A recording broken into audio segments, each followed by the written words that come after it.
Hello everyone, and welcome to another DC Deck Builder Cube tutorial video.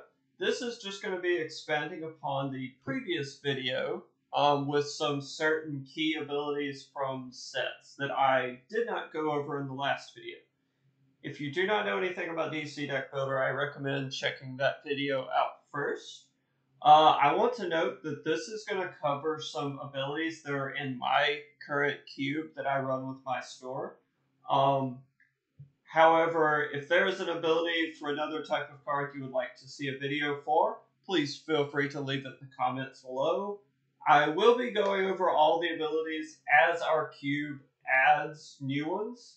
But if there's a request for one that I currently don't have in our cube, I will gladly make a video for it ahead of time if it is requested. With that, let's get started explaining a few set-specific mechanics. So I want to start out with frozen tokens. So in the case of this card, Cold Gun, and again I apologize that these aren't with pop-ups and stuff like that to better show the card. I will be doing that in future videos when I'm not going over a lot. Anyway, let's get started with this.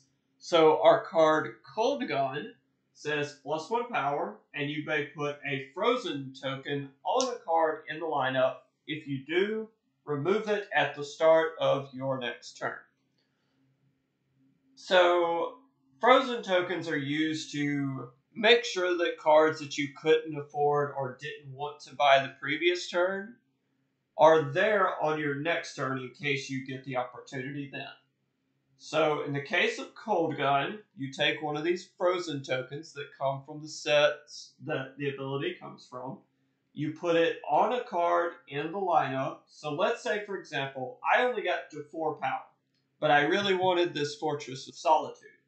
I would put the frozen token on the card, and no one could buy it or gain it until my next turn when the token is removed.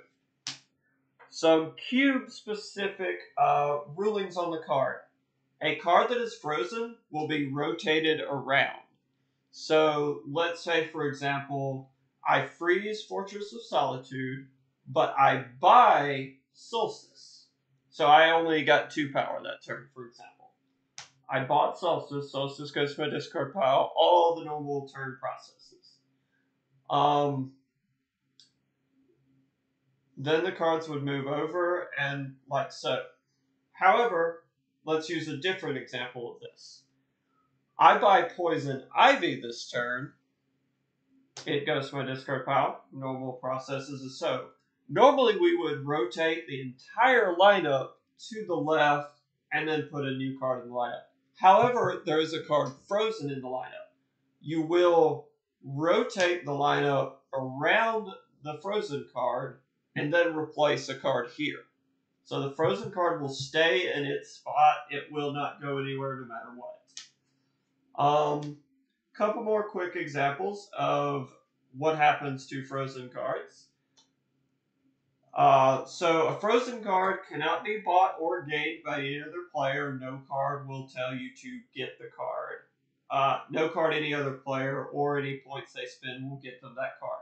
However, if a card says to destroy a card in the lineup, it can be gotten rid of that way. Notably, last thing I'm going to mention, if the card frozen on the end of the lineup is there, and I buy a boss, or I just buy a kick, or I buy no cards, instead of this card rotating, this card on the furthest left will rotate to the bottom of the deck, and then we will push the lineup over and replace it as normal. So that should cover everything you need to know to explain the mechanic frozen. Now, let's go to another specific thing. And this is not so much a mechanic as just explaining the text on a card. So this card, the Blight, is in a series of cards that basically do the same thing. It says to destroy a certain type of card. If you destroy a certain type of card, do a certain thing. If you don't, you get +2 power instead. So I want to specifically cover all of the text of this card, and note this applies to all of the cards with similar text like this. So this card specifically says, you may destroy a card in your hand or discard pile. If it's a superpower, plus power equal to its cost. If you choose not to, +2 power. Noting that there are 3 things that can happen here. If you destroy a card, one of 2 things is going to happen. If it's a superpower, so let's say you destroy your energy absorption, you get +4 power. Or, if you destroy a card, let's say you destroy anything that's not a superpower, well, let's say you destroy a weakness. You destroy that card. It's just like any other destroy effect. Destroy effects are very good. However, in the case where you destroy a non-superpower, you get 0 power off the card. The last result that can happen, if you destroy nothing with the Blight, you get +2 power. There is a lot of common confusion some people have where they'll destroy a card of another type and get +2 power. You do not get both effects. You only get the one. Alright. Gaining VP tokens. There are 2 good examples of gaining VP tokens. VP tokens, much like the frozen tokens, are these little pieces on the side of the game that will come with the sets that generally come with the sets that give you VP tokens. So I'm going to use these 2 cards as examples of how this works. So the first one I'm going to use is Engulfing Flame. I'm going to ignore the text on Engulfing Flame. It is just a basic card. However, I'm going to highlight this part right below this because it is what's relevant to what we're explaining here. It says, when you buy or gain this card, gain 1 VP. So, let's say this card is in the lineup instead of Lasso of Truth. So, I get my 5 power. I buy this card. It goes to my discard pile. I have bought it. I will get one of these VP tokens that will typically be on the side of the game somewhere. Or I just get some kind of representation that I bought the card and it gave me a VP. This will go just somewhere to the side. I keep it in my stuff.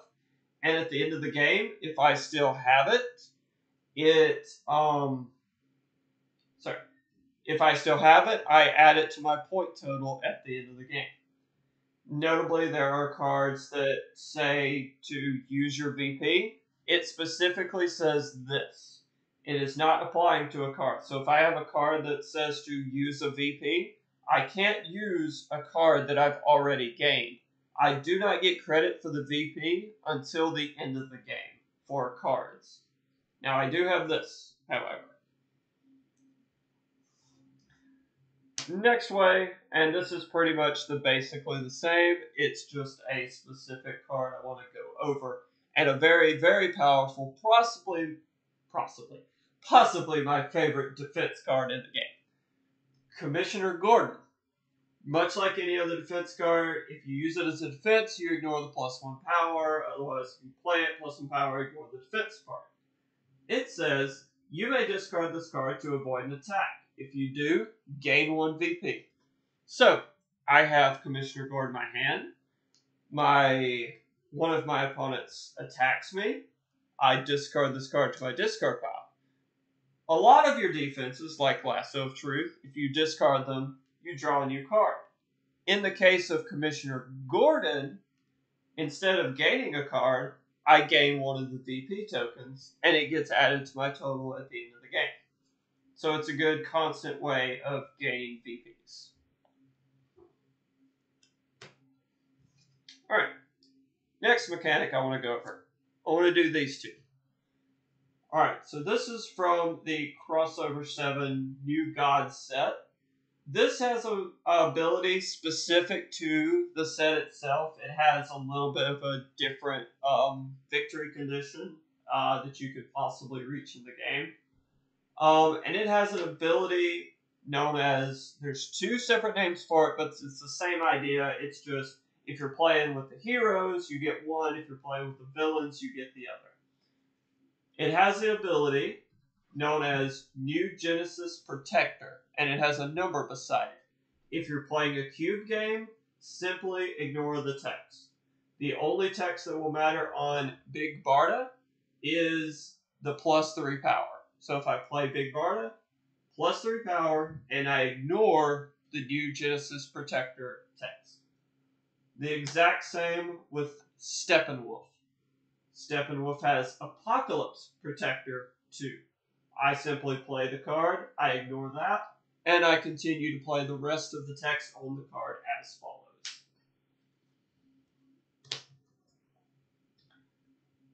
Another ability I want to go over, rotating cards. Rotating cards is an ability that gets introduced in the Crossover 6 Birds of Prey set.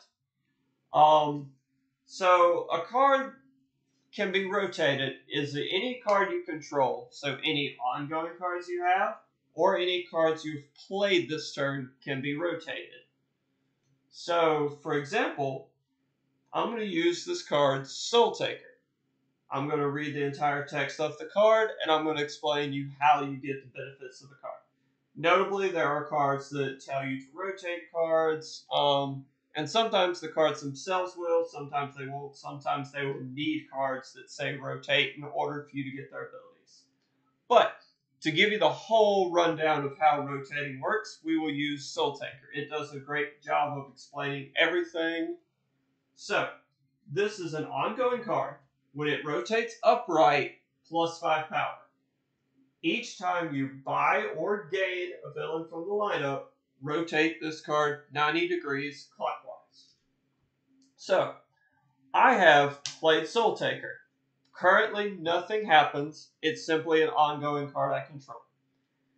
If I buy Poison Ivy this turn, goes to my discard pile, Soul Taker will then turn 90 degrees this way.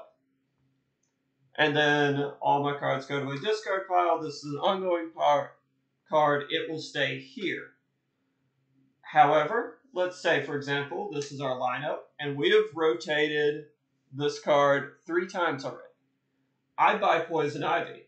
I now get an additional +5 power when this card rotates upright. Couple of things I want to note with rotating cards. If, for example, this card has been rotated twice, and an effect of an opponent's card tells me to discard an ongoing card, and this card ends up in my discard pile, it will now be rotated back upright, and I will have to start over if I play the card again. If I am playing an effect that involves rotating, but it doesn't rotate this card specifically, let's say it says rotate a card you control or something like that. So let's say I play Lasso of Truth during my turn, and I play an ability that tells me to rotate a card. I can rotate this card if I choose to. However, at the end of the turn, this is a card I've played. This is not an ongoing card. It will go to my discard pile at the end of the turn, and it will no longer be rotated. So typically, rotating cards are very good abilities to use on ongoing cards, because typically they provide abilities that are good if the card is rotated. Once it is unrotated, it doesn't do anything anymore. And now for the final card I want to go over in this video. Bombshell Attack. It is a specific type of an attack from the Bombshells crossover set. It is an attack that is unique to other attacks. So, as you all know with most attack cards, you play an attack card and it negatively affects the rest of the table, like Poison Ivy did. However, in the case of a Bombshell Attack, it is an ability that positively affects you. So I'm going to read what this card does, and we'll go through the processes of how a Bombshell Attack works. So in the case of Lois Lane here, it's +1 power, Bombshell Attack, draw 2 cards, then discard a card. So I play lowest lane. I am getting the +1 power no matter what. However, I now am doing a bombshell attack. All of the other players at the table have the opportunity to defend this card. It is a positive effect for me. It's not a negative effect for them. They do not have to defend this because it is not impacting their decks at all. The only thing it's impacting is that my turn might get better because they didn't defend against it. The thing to note about bombshell attacks is if any one player defends this, I will not get the ability on the card. So if I play lowest lane, first player chooses not to defend, second player does, third player chooses not to defend. I do not get this effect just because the other two players did not defend against it. One other last thing I want to note, and this is something that could actually come up in... It really only comes up in bombshell defenses, but it is something that's technically a thing. So I play this bombshell attack. Let's say my first opponent defends this attack. The rest of the table does not have to defend it because I am not getting the positive effect on this card. However, they are still being attacked, and they have the opportunity to defend if they choose to. So, first player defends it, second player has like 2-3 defenses in their hand, and they just want to get rid of them. They want to get the positive effects off the card. Let's say they had Commissioner Gordon. They want to guarantee that VP. They can defend it, even though I was not going to get the effect anyway. Alright, with that, that catches up everything that my cube is currently at. Again, if there are any abilities or any cards specifically you would like to see videos for, please feel free to leave them in the comments below, and I will get to that the best I can. With that, I hope you enjoy your day and are able to get plenty of games of DCDB.